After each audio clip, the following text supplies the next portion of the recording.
If your company is not registered with SSF or register गरेपछि पनि contribution नियमित रूपमा डिपोजिट गरिएको छैन भने यस्तो अवस्थामा कम्पनी र त्यसलाई सञ्चालन गर्ने रेस्पोन्सिबल व्यक्तिहरूमाथि कस्तो प्रकारको लिगल एक्सन वा पेनाल्टिजहरू लाग्न सक्छ आउनुस् बुझौँ। फर्स्ट, तपाईको ब्याङ्क अकाउन्ट फ्रिज अथवा ब्लक हुन सक्छ।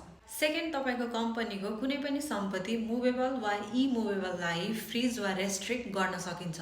थर्ड, कम्पनी सञ्चालनमा संलग्न कुनै पनि व्यक्तिको पासवर्ड ब्लक वा रिभोक गर्न सकिन्छ। फोर्थ, यदि तपाईको कम्पनीले कुनै पनि प्रकारको ट्याक्स एक्जेम्पसन्स वा लाइसेन्स प्राप्त गर्नुभएको छ भने त्यो ट्याक्स एक्जेम्पसन्स र लाइसेन्स पनि क्यान्सल गर्न सकिन्छ। एन्ड लास्टली, यदि तपाईको कम्पनी एसएसएफमा दर्ता छैन अथवा दर्ता छ तर कन्ट्रिब्युसन रेगुलर छैन भने यदि कुनै इम्प्लोइको एक्सिडेन्ट अथवा डेथ भयो भने त्यो इम्प्लोइले एसएसएफबाट पाउनुपर्ने सुविधा तपाईको कम्पनीले नै तिर्नुपर्ने हुन्छ र यो अमाउन्ट धेरै ठुलो हुन सक्छ। त्यसैले यस्तो सिचुएसन फेस नगर्नका लागि आजै गएर आफ्नो कम्पनीलाई एसएसएफमा रजिस्टर गराउनु होला।